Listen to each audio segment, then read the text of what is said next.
I'm in the process. I was just moving. So like I was trying to I watched the Punk and Gunther match with my little one on Sunday morning. We watched it. But overall, it was 2 nights. It was a pretty big event, and there was a lot of things that were happening in this one. And what were your overall thoughts of SummerSlam?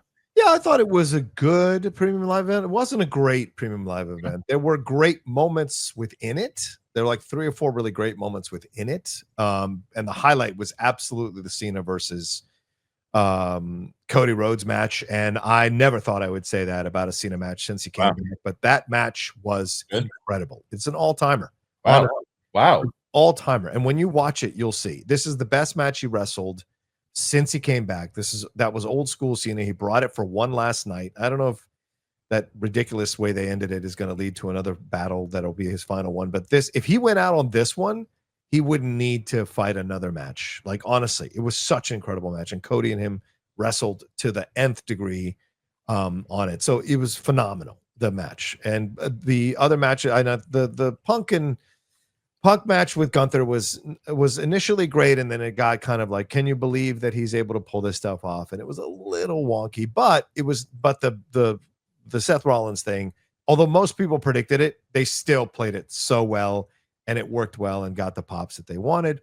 I thought the triple threat match with the ladies to lead off night 2 was really good with Rhea and Naomi and Io Sky.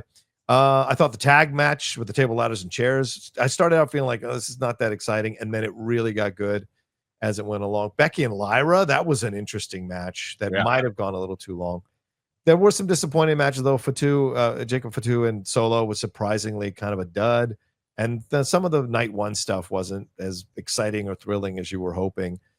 But yeah, I mean, the thing at the end is what ruins, for me, the taste of the whole thing. But overall, so John talking about, obviously, that they brought back Brock Lesnar, and it's been going. People have been going kind of nuts about it because he was in the allegations against Vince with Vince 40 times, I think he was named, right. So my question is, and I'm asking because I don't know anything about what came afterwards. Was there an investigation? Was he cleared, or was it still open? They haven't made any of that clear.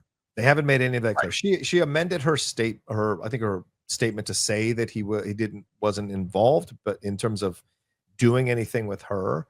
But the thing is that he was supposed to do something with her. He got too drunk to do it.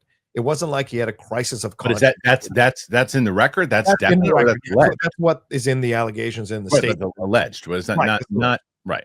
Right. All this stuff is alleged. And watch the documentary and tell me if you want to give me. Okay. Yeah, I have to. I'm just asking the question. Yeah. No, totally. And the thing is that he had accepted having sex with this woman in exchange for signing a new contract with WWE. Right. The problem, he went to go see her at her place. It's unclear whether he actually saw her. He's only there quickly, then went out drinking and apparently got too drunk to go back to her place and consummate the deal, in essence, physically with this woman. But it did lead to Vince then, according to the allegations, playing as if he is Brock Lesnar and having very rough intercourse with this woman, in a very unsettling way from what you read in the things. Sure. The thing is, people are hiding behind this idea of like, oh, these are allegations. It's just allegations. But you read that stuff and you read the text messages and do me a favor, read it to the female partners in your life. Read it to your mom, read it to your sister. And you tell me if you should be cheering for this man coming back. And that's the thing that you look at this stuff and go, this is some sickening stuff that's going on behind the scenes. I wonder why, though, like where Cena plays, at least from what they said, that Cena really that's Triple H says that, and he's the most unreliable narrator there is on the planet, this side of Vince now. And so I got a statement from Cena on that one.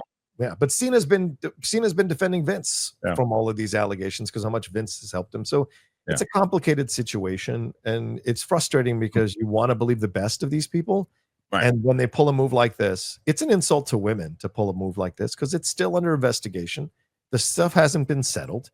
Why would you bring an alleged sexual predator or someone who's willing to be part of a sex trafficking scheme back to your organization? And I can't help but think, because he's been meeting with Trump and he thinks he's clear. WWE is clear that they think they can do anything now, and people are going to accept it. And so, and again, like I said, I think that if it turns out, I don't think you're wrong that if it turns out that, you know, if the investigation moves forward and he's continued to be named and everything, and he's part of it, then it's a bad move on their part without having all this stuff kind of clear. It's a bad move period already. But what if, hypothetically, what if it comes out? What if it does come out that he's clear to these things, and these things that like it was actually not, it wasn't factual. I'm just saying.